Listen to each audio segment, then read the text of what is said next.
लोकतांत्रिक शासन के मूल लक्षण या विशेषताएं पढ़ने के पश्चात आज हम लोकतंत्र के गुण के बारे में पढ़ेंगे।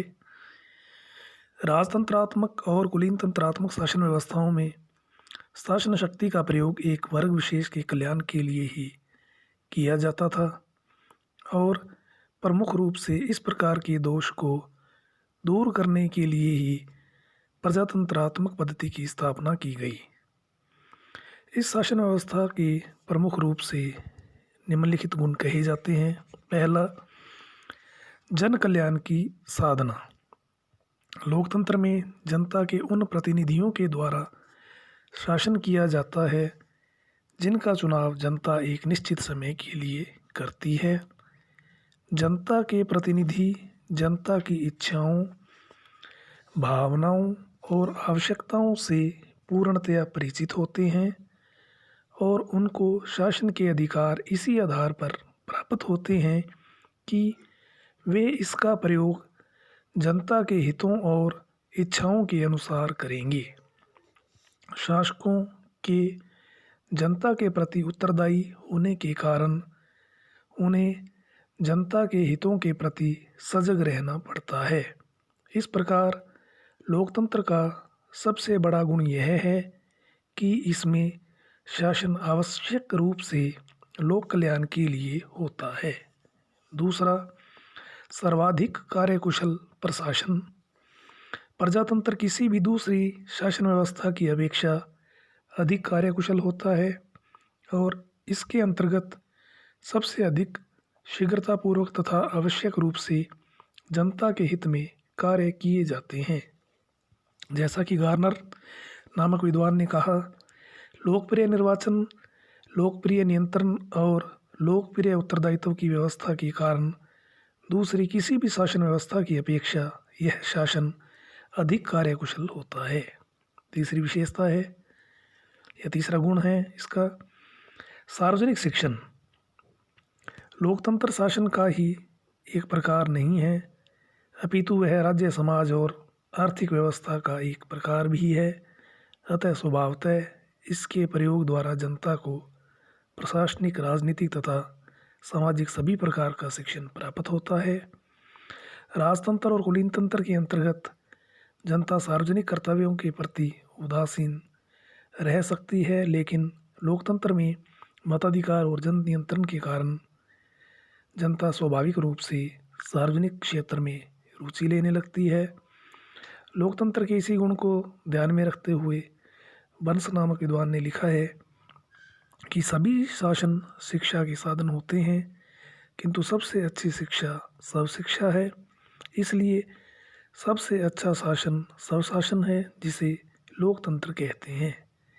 इस गुण के कारण ही गैटल नामक विद्वान ने लोकतंत्र को नागरिकता की शिक्षा प्रदान करने वाला स्कूल कहा है।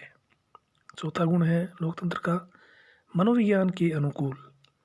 लोकतंत्र का एक महत्वपूर्ण गुण मानवीय मस्तिष्क पर उसका स्वस्थ प्रभाव है। कोई भी शासन सारे समाज का नहीं हो सकता, लेकिन लोकतंत्र में लोगों को जो मताधिकार प्राप्त होता है उससे उन्हें यह मानसिक संतुष्टि मिलती है कि उनके पास सरकार पर नियंत्रण रखने का एक प्रभावशाली साधन है और इस आधार पर वे शासन व्यवस्था को दृढ़ व स्थायी बनाए रखने के लिए प्रत्येक संभव चेष्टा करते हैं। डॉक्टर आशीर्वादम जी ने भी लिखा कि लोकतंत्र से सरकार और जनता के बीच एक सहानुभूतिपूर्ण संबंध स्थापित हो जाता है। व्यक्ति चुपचाप स्वीकृति देने वाले के बजाय एक सक्रिय सहयोगी बन जाता है। संभवतः इसी बात को ध्यान में रखते हुए हॉकिंग नामक विद्वान ने भी लिखा है कि लोकतंत्र चेतन और उपचेतन मन की एकता है। पांचवा, जनता का नैतिक उत्थान। प्रजातंत्र का सबसे बड़ा गुण यह है कि यह व्यक्ति के व्यक्तित्व और उनके नैतिक चरित्र को उच्चता प्रदान करता है।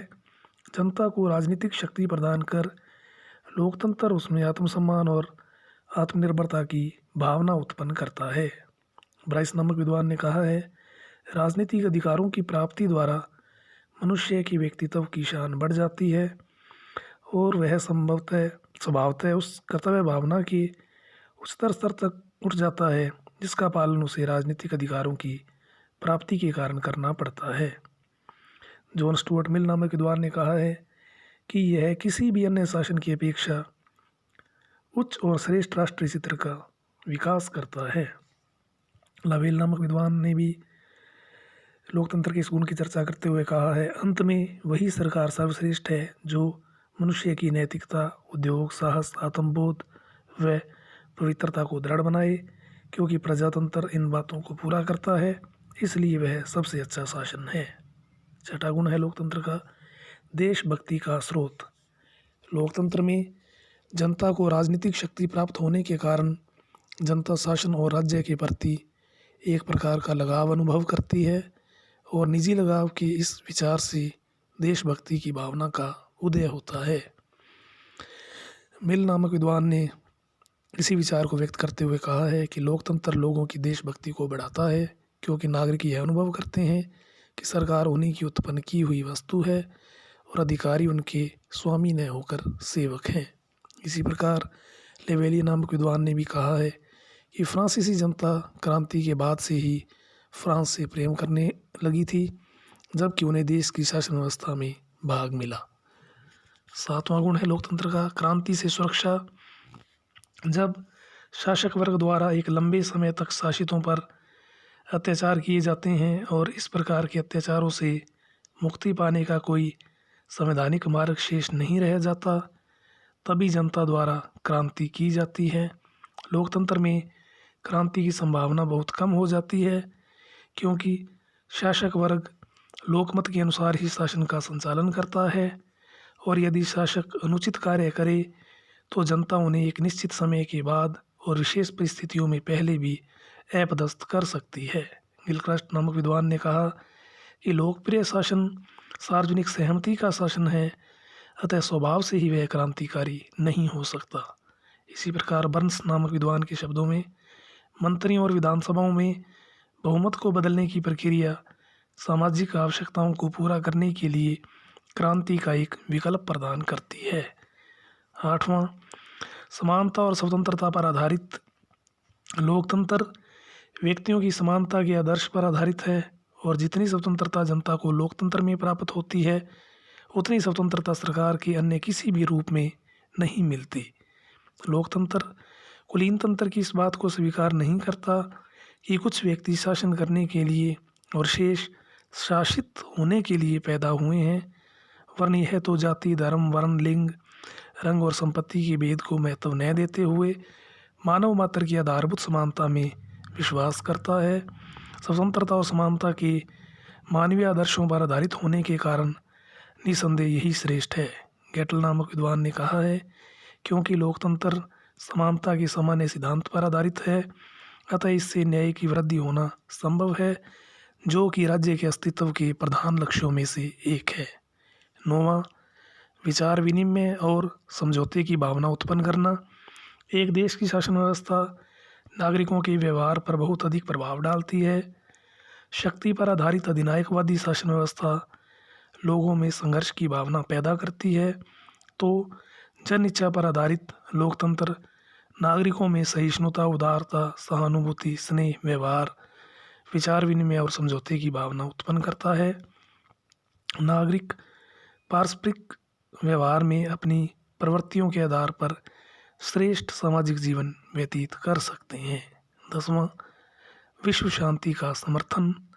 विश्व शांति वर्तमान समय की सबसे बड़ी आवश्यकता है और इसे विश्व बंधुत्व पर आधारित लोकतंत्र के द्वारा ही पूरा किया जा सकता है। राजतंत्र, सैनिक तंत्र और फासिस्ट तानाशाही सरकारों में दूसरे देशों की विजय पर बल दिया जाता है और साम्यवादी सरकारें भी विस्तारवादी नीति में विश्वास करती हैं। अपनी व्यवस्थाओं में निहित आधारभूत दोषों के कारण उनके लिए ऐसा करना जरूरी होता है, किंतु लोकतंत्रीय सरकारें सह अस्तित्व की नीति में विश्वास करती हैं और सभी समस्याओं को शांतिपूर्ण ढंग से सुलझाना चाहती हैं। 20वीं सदी का यूरोपीय इतिहास और पाकिस्तान तथा चीन के साथ भारत के संबंध उपयुक्त विचार की पुष्टि करते हैं। बर्क नामक विद्वान के शब्दों में लोकतंत्री आंदोलन शांति का आंदोलन रहा है। 11वां, विज्ञान का श्रेष्ठ प्रोत्साहक। राजतंत्र और कुलीन तंत्र के अंतर्गत स्वतंत्रता के वातावरण का लगभग अभाव ही होता है और स्वतंत्रता के अभाव में विज्ञान का विकास संभव नहीं हो पाता। लेकिन लोकतंत्र में विज्ञान का बहुत अधिक श्रेष्ठ रूप में विकास संभव है। सर्वप्रथम तो लोकतंत्र और विज्ञान दोनों के नैतिक मूल्य एक जैसे होते हैं और सत्य के संबंध में इनका दृष्टिकोण भी एक सा ही है। दोनों का विश्वास है कि अभिव्यक्ति और प्रयोग सत्य तक पहुंचने के सर्वश्रेष्ठ साधन हैं। अतः जैसा कि मियो नामक विद्वान ने कहा, एक स्वतंत्र समाज में वैज्ञानिक विकास की बहुत अधिक संभावनाएं हैं।